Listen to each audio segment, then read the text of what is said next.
Sa wakas tapos na. Weiwei! Ate!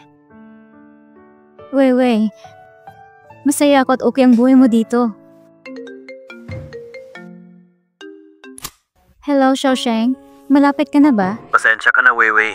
Delayed ang flight ko. Baka malate ako ng uwi. Okay lang yon. Nga pala, nanak ko na ang lahat. Si Lola at ang kapatid mo ay nandito na din mamaya. Mag-iingat ka pa uwi. Magkita na lang tayo mamaya. Okay, salamat. Nandyan na ako mamaya.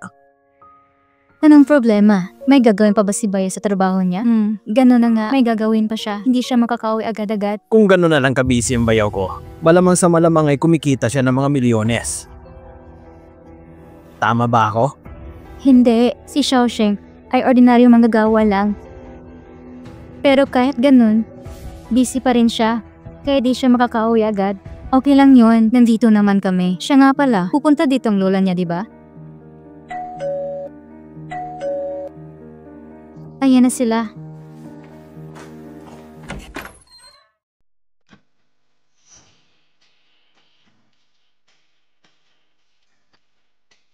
Hello po, Mrs. Gu. Ikaw ba ang asawa ng apo ko? Hello ate.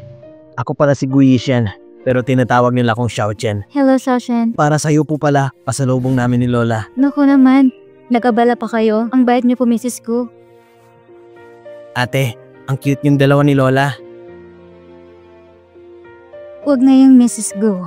Lola na lang itawag mo sa akin. Opo, ate ko po pala. Hello po, Mrs. Gu. Ako po pala si Jiang Leng. Ito pala ang asawa ko. Lola, ako pala ang bayaw ni Weiwei. Pinagkatiwala namin si Weiwei sa pamilya ninyo. Sana ay alagaan niyo siya ng mabuti. Mabait na babae si Jiang Gui. Sa tingin ko ay kahit saan siya makarating, may mag-aalaga pa rin sa kanya. Tama po kayo dyan. Lola, tumawa pa po pala si Xiaosheng. Sabi niya, madidelay yung flight niya. Kaya huwag na daw tayo maghintay sa kanya. Kumain na po tayo. Oh, ikinalulugod ko na mapagsilbihan mo. Lola, sa taas po tayo. Halika na po. Wow, ang bango. Napakaswerte naman ni Kuya. Tikman natin ang luto ni Weiwei. Ang sarap. Tikman mo po, Lola. Lola, bigla ng pagpapakasal ni Weiwei. Hindi kami sanay na wala siya. Pero kung hindi dahil sa akin, hindi ko alam kung saan siya pupulutin. Lola, kumakain ka po ba ng dessert? Pwede niyo yung pag-usapan pabalik ni Xiaosheng para personal kanya mapasalamatan. Nakakahiya naman po.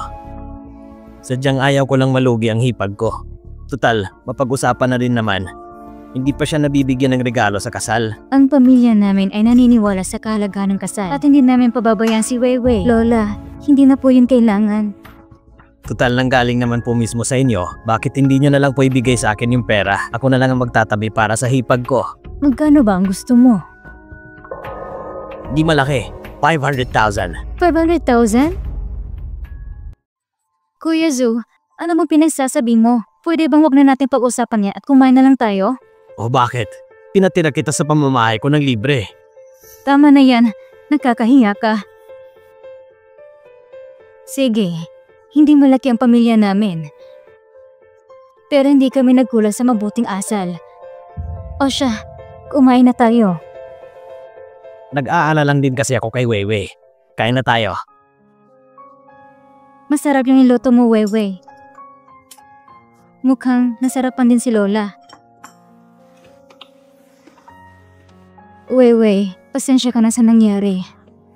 Okay lang po yun. Isa pa, pamilya na tayo ngayon. Napakabait mo talaga na bata. Pero dapat hindi sa lahat ng oras ay magpapasensya ka. Lalo na kung mali na talaga. Itong jade na to ay nanggaling sa mga ninuno namin. Kaya, ibibigay ko na to sa'yo. Lola, hindi ko po to matatanggap. Importante po to sa'yo. Tanggapin mo na apo ko. Kapag hindi mo tinatanggap, magtatampo talaga ako. Salamat, Lola. Iingatan ko po to. Pangako, ngayon sa tingin ko, malapit na umuwi si Xiaosheng. Kunting hintay na lang po, Lola. Kailangan ko na ding umuwi sa bahay. Kung okay lang sa'yo, dadalasan ko pa ang pagbisita sa'yo. Oo naman po. Sa susunod, magbanding tayong dalawa. Mahilig din sa halaman at bulaklak si Lola ate. Sigurado akong magkakasundo talaga kayo. Mag-ingat po kayo sa daan. Mag-iingat po kayo, Lola. Salamat. Salamat.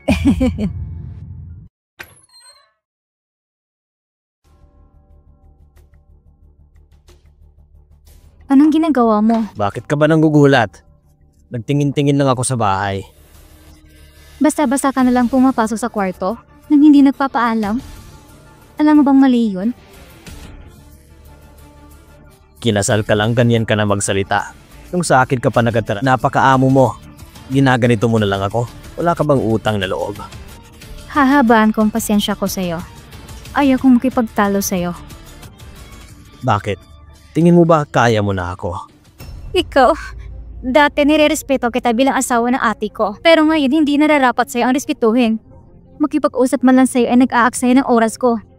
Maghintay ka lang hipag ko. Luluhod at iiyak ka din sa akin. Anong ibig mong sabihin? Nakita mo ba kung gaano kaganda yung bahay ninyo? Kilala ng asawa mo yung may-ari ng Maserati na sasakyan. Sa tingin mo ba pangkaraniwan lang ang pangasawa mo? Makakalabas ka na. Wewe, nilinis ko ng kusina.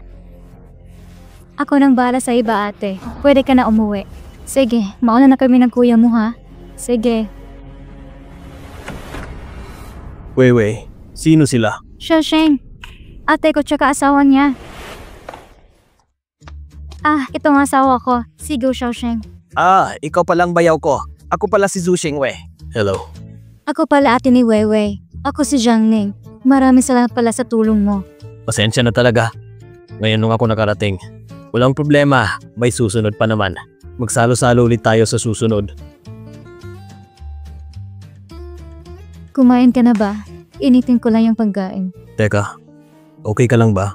Anong sinabi nila sa'yo? Wala naman. Si Lola at Xiaoshen ay napakabuti sa akin. Siguro pagod lang to. Okay lang ako. Jiang Wei, mag-asawa na tayo ngayon, di ba? Kapag hindi okay ang nararamdaman mo, magsabi ka lang. Mr. Gu, nakalimutan mo bang usapan na natin tong kasal na to?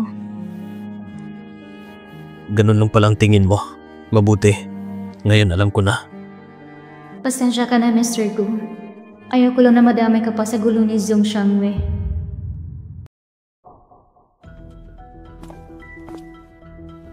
Nasaan na? Ito, magbayad ka muna.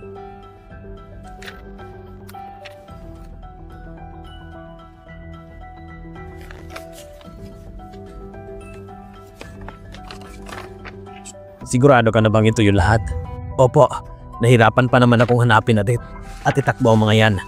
Narinig ko nagkamali ng kwarto pinasukan yung lalaki. Hindi ko alam ano pang nangyari. Sapat na to panakot sa kanya. Hindi ba matapang ka na ngayon? Tignan natin ang tapang mo.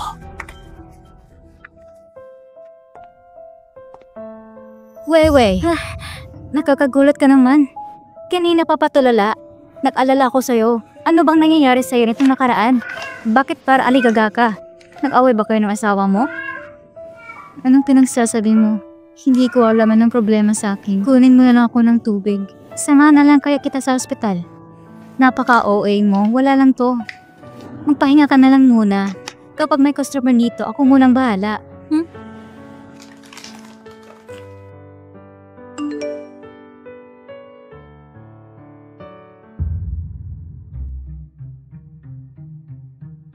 Kailan to nangyari? Bakit hindi ko alam? Hoy, Wewe! Saan ka pupunta? Lalabas muna ako.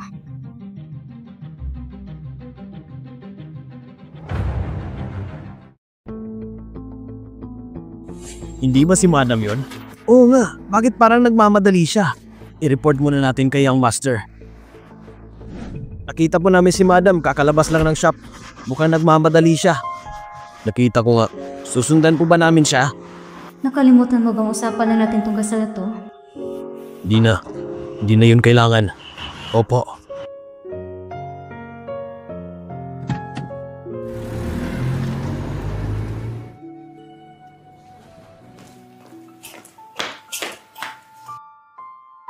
Saan mo nakuha to? Ang dapat mong isipin ay, paano mo mabubura ang mga litrato na yan? Kuya Zhu, Hindi ka pa natatakot na baka madama si ate at anak mo sa mga kalukuhan mo? Wala silang kinalaman dito at alam mo na yan. Isa pa, huwag mong bagitin sa akin ng babaeng yon. Hindi mo ba alam, nandidiri ako sa kanya. Ano ba talagang gusto mo? Alam mo na siguro. Gusto mo ng 500,000? Puro pera na lang ba nga sa utak mo? Ganun na nga. Kalimutan mo na yon. Hindi mo pwedeng sabihin yan. Paano yung perang ginastos ko sa pagpapatira at pagpapakain sa'yo? Kailangan mo bayaran plus interest. Sa loob na ilang taon na tumira ako sa bahay ninyo ni ate, nakita ko kung paano mo kami tratuin kaya yung mga babae kami. Sabihin na natin hindi kay Mr. Gon pera at galing yun sa ipon ko. Hindi ka makakuha sa akin at kahit isentimo. Teka.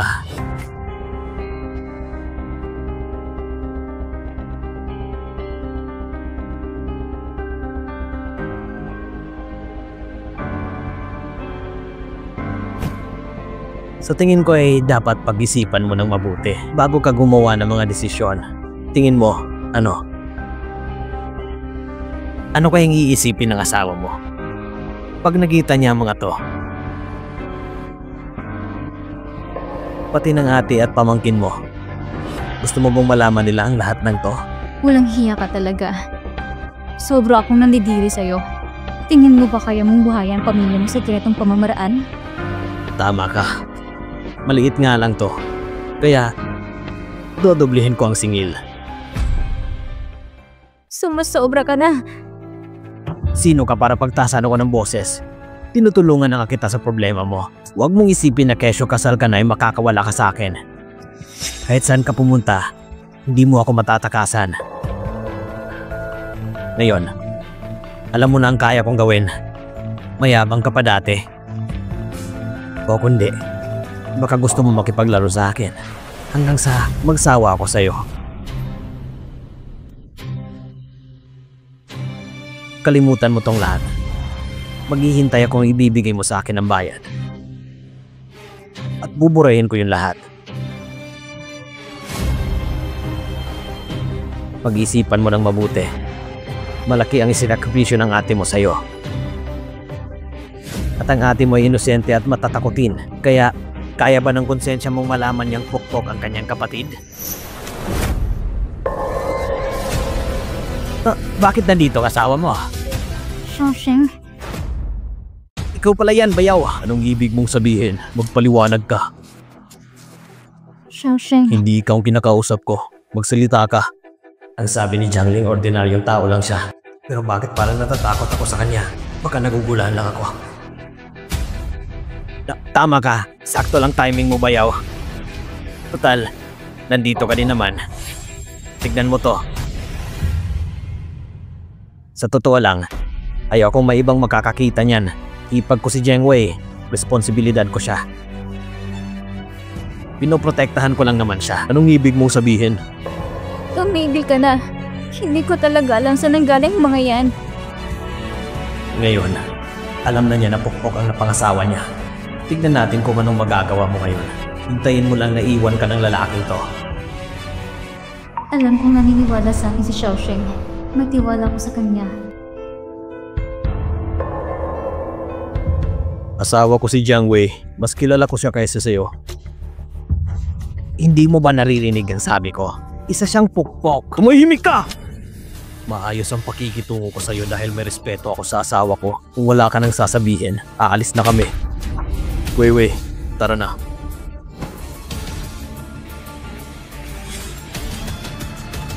Wei.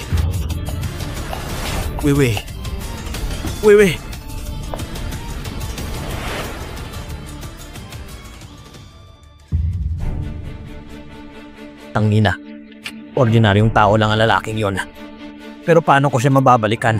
Imposible namang kamag-anak niya ang mga Gu. Hindi maaari. Ang pinakamayaman ng pamilya sa China. Kung talagang parte siya ng pamilyang Gu. Paanong nagkagusto siya sa katulad ni Jiang Wei? Maghintay ka lang. Magbabayad ka din sa akin.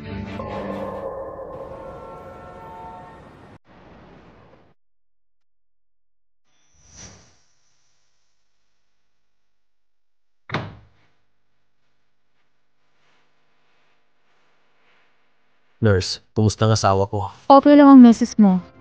Nasa temporary coma na siya dahil sa sobrang stress. Salamat.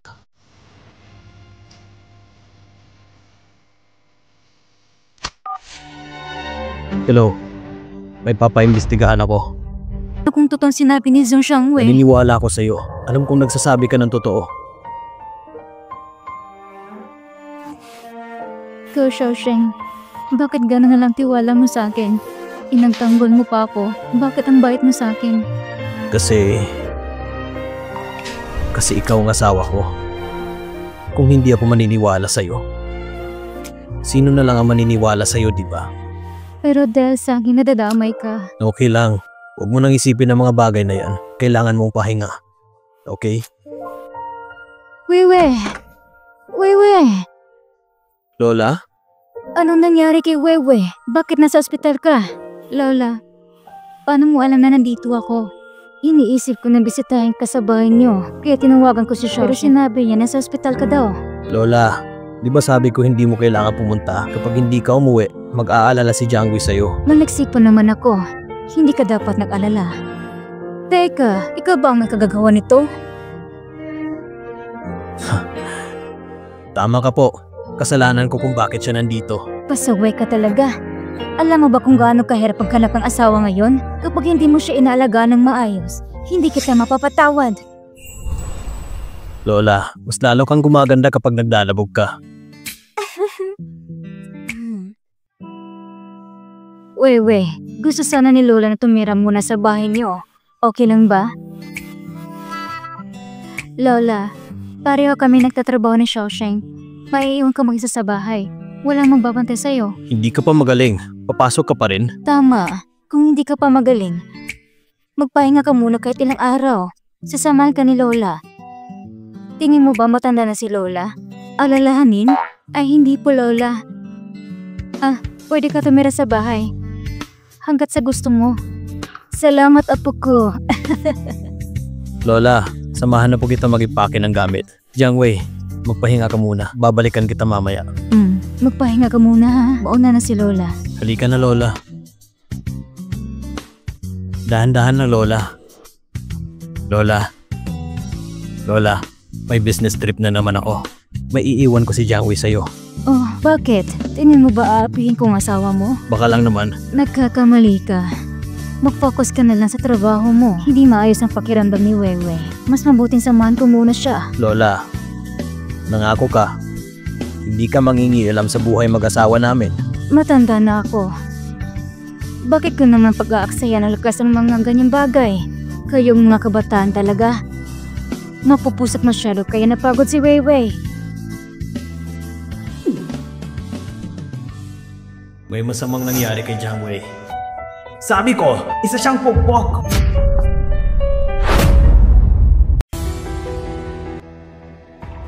Mr. Gu, ito na po ang kailangan mo. Napag-alaman namin na si Zhu Xiangwei ay may illegal na pinagkukunan ng pera. Marahil ay konektado yan sa taong naglabas ng mga larawan. Pero magaling magtago ang taong yon. Hindi pa namin siya nahahanap. Pero napag-alaman din namin na, anong nalaman nyo? Na nandun din si Madam sa buong gabi. 4 na taon na nakalipas. Hinanap siya ng ate niya buong gabi. Kinabukasan nakauwi din siya. Pero mukhang nakalimutan niya din. Tumigil ka na. Hindi ko talaga alam kung saan nanggaling ang mga yan. Ano ang susunod na gagawin natin? Magutos ka ng tao na magbabantay kay Zhu Xiangwei. Tingnan natin kung magkikita sila ulit ng taong yun. Tsaka, dapat wala makakaalam nito. Opo.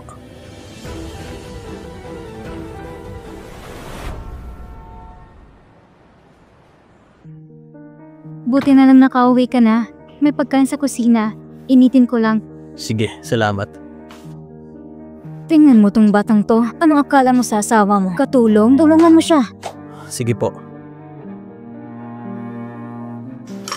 Weiwei. Teka lang. Busog pa kasi ako. Mr. Gu, yung tungkol sa mga larawan. Nandito nga ako para pag-usapan yan.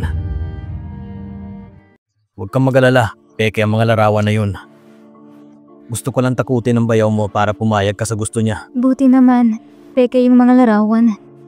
Kaya huwag ka na mag-alala. Anong klaseng tao si Zhu Xiangwei? High school pa lang kami. Magkakilala na si ate at si kuya. Sa panahong yun, nangako siyang aalagaan niya si ate. Pumayag din siyang isama ko ng ate. Nanganak si ate kay Yang Yang. Nang panahon na yun, sobrang saya namin. Pero nagbagong pakikitungo niya sa amin. Binaliwala namin yun. May hindi ka ba sinabi sa ate mo? Simula nung nagkaanak sila ni ate, mas lalo nagkapante si kuya. Minsan ay inaapi niya ako. Pero ayaw niya hiwalayan si ate. Dahil ayaw lumaki si Yang Yang nang walang ama. Magagago pala si Su Xiangwei. Ano bang magagawa ko? Madami nang sinasakripisyo si ate para sa akin. Pero ang gusto niya lang, magkaroon ng maayos na pamilya. Wala namang masama nangyari sa akin. Kaya iniisip ko na kalimutan na lang. Isa pa, maayos pa rin ang trato ni Xiangwei kay Yang Yang. Okay, naiintindihan ko na. Pero ngayon na alam ko na kung anong klaseng tao si Bayaw. Sabihan mo si ate mo na mag-iingat. Alam naman ni ate yun. Iba nung magjowa pa lang kayo at iba pang mag-asawa na. Ang babae lang naman ang kawawa pag kinasal. Madami kang bagay na dapat isipin. Tumigil sa pagtatrabaho si ate para alagang si Yang Yang. Kaya, gusto ko na lang ibaon sa limot lahat na nangyari. Wewe, pangako ko sa'yo, hindi tayo matutulad sa kanila. Alam ko naman yun. Magkalayo kayo ni Xiangwei. Nga pala, Xiaosheng. Bakit pala bigla ka na lang sumulpot ng araw na yun? Nagkataon lang na may ka-meeting din ako doon.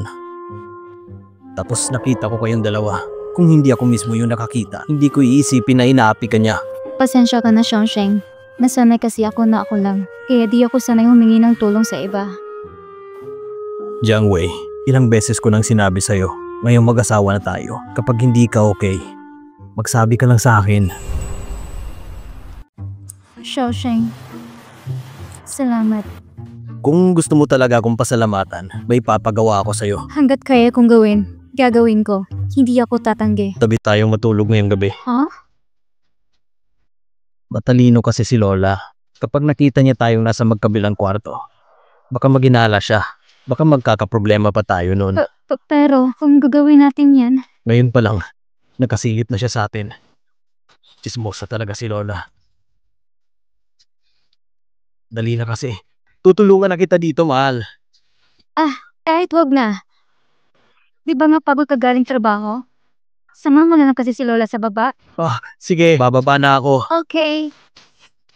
Ang cute mo pala pag umaacting ka, Mr. Go. Anong cute ka dyan? Dapat astig. Sige na, Mr. Cute.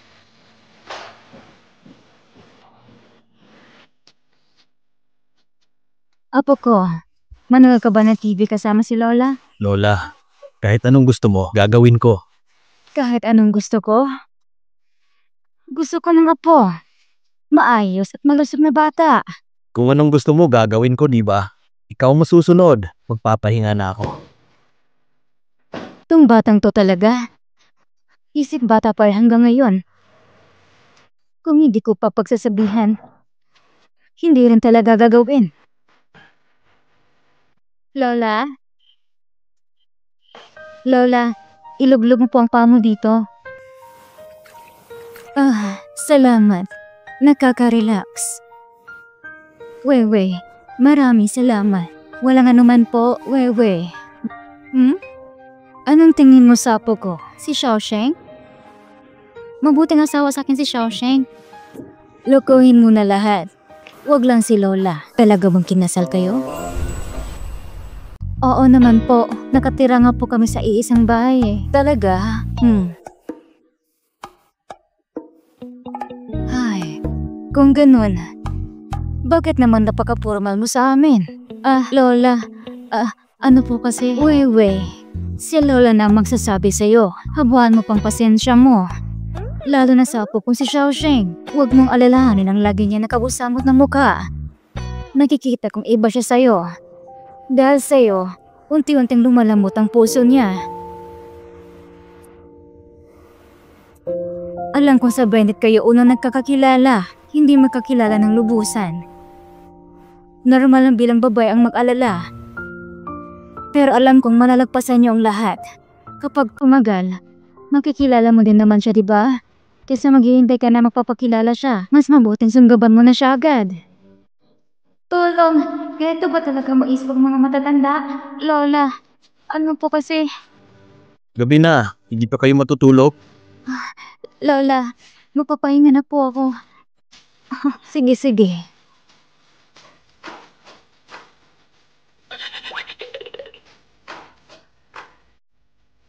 Napagod ka ba?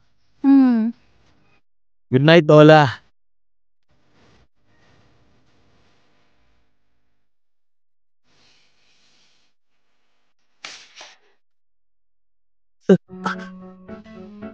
Pasensya ka na. Hindi. Okay lang. Wala lang yan. Ang lambot pala ng kama mo, Mr. Cole. Teka lang. Ano ba ito pinagsasabi ko? Tama ka. Malambot nga. May sinabi ba si Lola tungkol sa akin? Wala naman. Pero, bakit parang kakaiba ang kinikilos niya? Ang sabi lang ni Lola, kilalanin pa daw kita at sunggaban.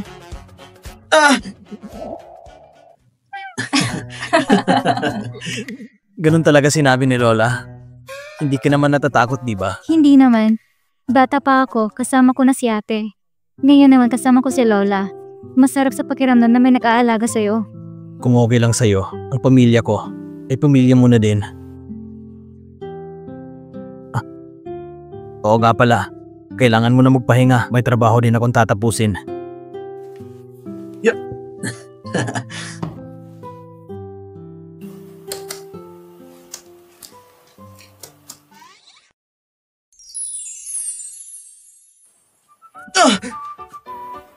Bakit hindi ka pa natutulog? Bakit ka nakatitig sa akin? May nakapagsabi na ba sa'yo na ang ganda ng mga mata mo? Talaga ba? Salamat. Kapag pinagpatuloy mo yan, baka mahulog na talaga ang loob ko sa'yo. Mas lalo kang pumupogi pag nagtatrabaho. Ang ganda ng Adam's apple mo.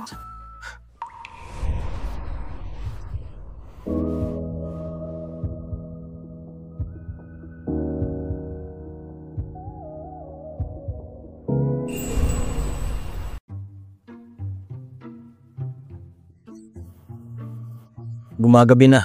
Hindi ka pa ba matutulog? Pagkatapos mo dyan, matulog ka na din. Okay. Ang ibig kong sabihin, ikaw ang may-ari ng kama, kaya dapat matulog ka din. Tsaka malaki naman yung kama mo. Sige, matulog ka na. Susunod din ako agad ha.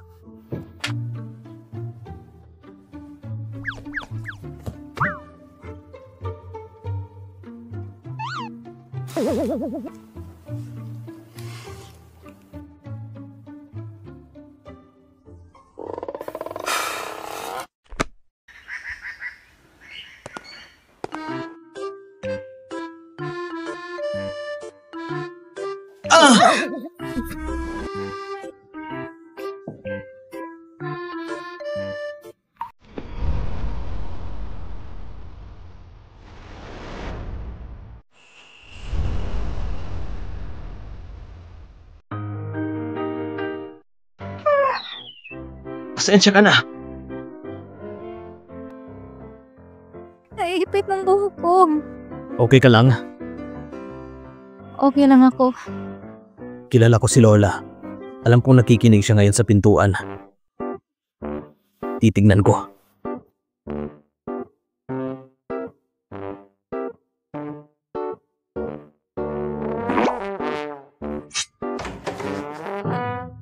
Lola, Uy, apo ko, ang aga mo ata nagising.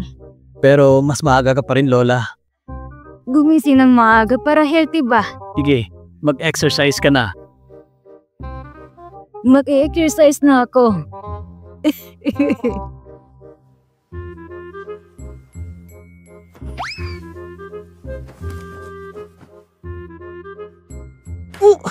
Bakit mo ko hinampas, Lola?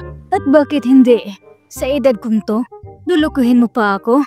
Kilalang kilala ako nagpalaki sa'yo. Ako? Alam ni Lola na may tampo ka sa akin noon. May dinala akong babae sa kwarto mo. Dahil doon, takot ka na lumapit sa mga babae. Pero matagal na nangyari yon. Pamilya lang na ang may alam na nangyari. Lola, parang sisirain mo ata yung pangako mo sa akin. Gusto mo ba iuwi na kita sa bahay mo? Tanungin mo nga sarili mo. Hindi mo ba gusto si Wewe? Oo. O sige, kung hindi mo siya gusto, hindi na kita pipilitin. Ako na lang magsasabi kay Weiwei. Lola, teka lang. Ako na lang magsasabi kay Weiwei. Teka lang! Wala naman akong sinabing ayaw ko. Kung gusto mo siya, sabihin mo. Matilang lalaki ka naman at mayaman. Anong problema mo? Sige na, aaminin ko na. Gusto ko siya. Nung una, pumayag ako sa kasal para lokohin ka. Pero nung kalaunan, napagtanto ko na masarap din pala ang ganitong buhay. Sabihin mo ng totoo sa kanya. Kapag tumagal pa to, mahihirapan lang kayo. Masarap yung pagkain, Lola. Bakit hindi mo tikman? Pasaway talaga. Hello po. Hello ate, kumusta? Weiwei, pasensya at naabala pa kita. Uuwi na si Lola. Lola, dito ka muna kahit ilang araw pa. Hindi na. Pag uwi ko, aasikasuin ko pa yung mga tanim ko. Huwag kang mag-alala. Hindi ko na kayo aabalahin pa. Pero Lola... Teka, anong klaseng halaman bang tinanim mo? Bakit kailangan pangalagaan? Paano naman ang magiging apo mo? Bigyan niyo muna ako ng apo. Lola, hatid na po kita. Weiwei, mas kailangan mong magpahinga dito. Alagaan mong katawan mo. Baka next year, mabibigyan mo na ako ng apo. Magpahinga ka na mabuti ate. Iuwi ko na si Lola. Aalis na kami. Bye-bye. Kumakain pa ako eh. Bakit ka tumatawa? Nung nakakatawa.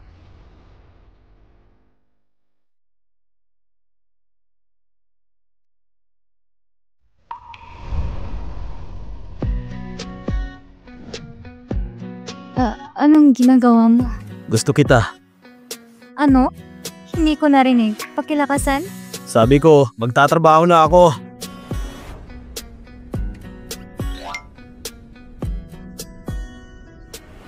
Sabi niya gusto niya ako.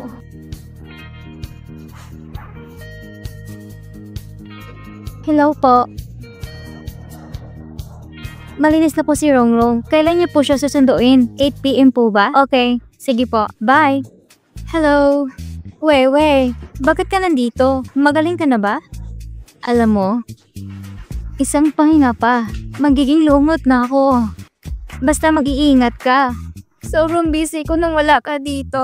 Salamat. Excuse me. Oy, Dongsheng. Tinawagan ko siya. Nagpatulong ako dito sa shop. Salamat sa tulong mo, Dongsheng. Wala yun, Jiangwei. Nga pala, may reservation ako sa restaurant ngayong gabi. Gusto mo ba ako samahan? Hindi pwede. Madaming ginagawa si Weiwei. Kapitan ka talaga ng mga pugi. Sa susunod na lang, Dongsheng. Sige. Hello, Shosheng. Oo, nasa shop ako. Weiwei, napaka-clingy naman ng asawa mo. Sandali ka pa lang dito pero hinahanap ka na agad. Sa tingin ko tama si Lola. Dapat nasa bahay ka lang at nagpapahinga. Okay lang naman ako. Nga pala, kakain daw kami ng mga kaibigan ko sa labas mamaya. Baka gabi na ako na uwi. Okay, gusto mo ba sunduin kita? Huwag ka na mag-alala. Kaya ko namang umuwi mag-isa. Basta mag-iingat kayo. Bye.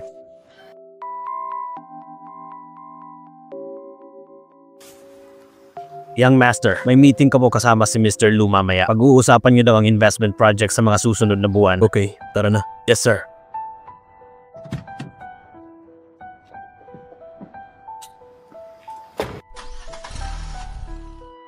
Asawa? Dongsheng, nakikita mo bang mukha mo ngayon? Ganyan din ako nung unang malaman ko. Kailan pala kinasal si Jiangwei? Hindi niyo ako nasabihan. Sabi niya nga may sakit siya. Kaya pumunta ko agad dito. Sabay nagtatrabaho siya ngayon. Zhang Yuan, gusto mo bang masaktan? Naspital naman talaga ako. We, hindi nga. Aray, kainin mo tong dog food.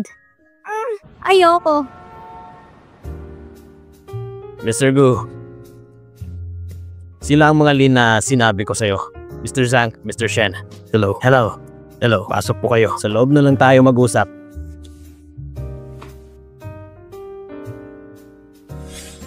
Hello, may reservation kami.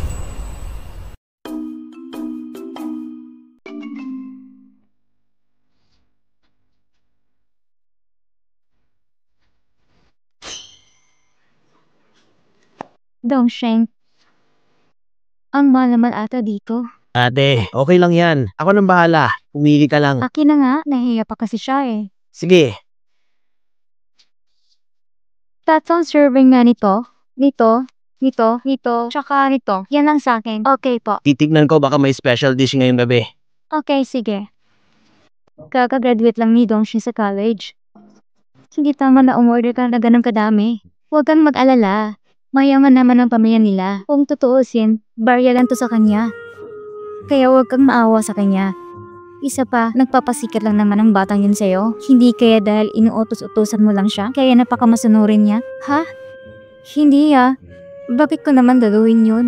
Talaga ba? Oo nga. Busog na ako. Ngayon na ako nakakain ng ganito kasarap. Nabusog ba kayo? Sobra. Buti naman. Kung ganon, ihatid ko na kayo. Okay. Tara. Tara. Mr. Gu, maraming salamat sa mga magagandang cooperation at sa mga susunod na araw. Ay! Jiang Wei, okay ka lang? Tutulungan na kita. Mr. Gu. Mr. Gu. Mr. Gu, ha? Pasensya na, may nakita lang ako. May ipapadala kong tao para matuloy ang kooperasyon. Salamat, Mr. Gu. Salamat, Mr. Gu. Tara na.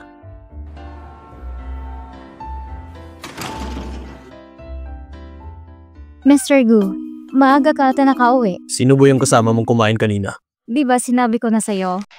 Hindi ba? Kasama ko si Zhang Yuan, tsaka isang kaibigan namin na lalaki. Yung pagkain doon. Sobrang sarap. Ganun ba? Mr. Gu, bakit mo pala natanong? Kumain din kami ng client ko kanina. Nakita kita. Ang lagit ng tingin ng kasama mo sa'yo. Anong sinasabi mo? Bakit ginagawa mong big deal yun? Matagal na namin siyang kaibigan. Parang kapatid na ang turing ko sa kanya. Di naman kapatid ang tingin sa'yo. Paano mo naman nalaman? Kasi lalaki din ako.